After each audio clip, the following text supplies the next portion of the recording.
Hello, Lance Getch here, technical agronomist for DeKalb Asgrow in southeast Iowa. Today I am right along the Highway 30 corridor west of DeWitt looking at some corn exactly 3 weeks after the Derecho winds came through. So in this area there was about 100-mile-an-hour winds that came through this field. The National Weather Service produced this image showing that most of southeast Iowa had relatively low winds at 60 miles an hour, while further north received winds at 80 to over 100 miles an hour. We've been observing a lot of different types of damage over the last 3 weeks. We've been observing root lodging, where the roots give out, like you're seeing right here. We've also been observing some willowing, where the corn is leaning over. We've also been observing some green snap, where the corn stalk completely snapped off at a node. And this here is kinked corn.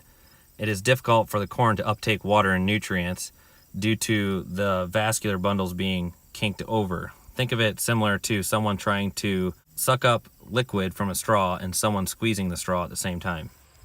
And over here we have many ears which are really close to the ground, and that's a concern as we get into harvest.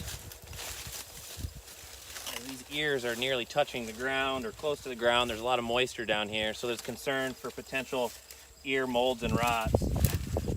I've seen a little bit here and there, but due to the drought that we've been having or the dry weather, we haven't been seeing a whole lot of ear molds or rots beginning on this crop yet.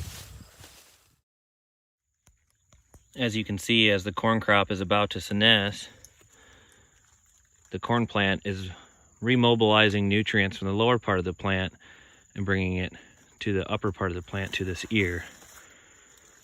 So the top part of the plant remains green for much longer than the lower part of the plant. And unfortunately, when this wind came through, we were experiencing some dry weather, and we've been experiencing some dry weather ever since. So the corn crop has been taking some of the carbohydrates from the lower portions of the plant, the stalk and the roots, and moving it to the ear, which makes the plant a little bit more susceptible to premature cannibalization of the stalk and roots, and therefore more susceptible to both late season root and stalk lodging. In areas hit with heavier winds, Iowa State has been working with cooperators, experimenting to see which equipment is working best on sizing the residue into smaller pieces and to see which implements will work best in burying the residue that exists. This is a very important step, as farmers are already beginning to buy seed for the 2021 growing season, and they need to have ideal planting conditions in the 2021 season.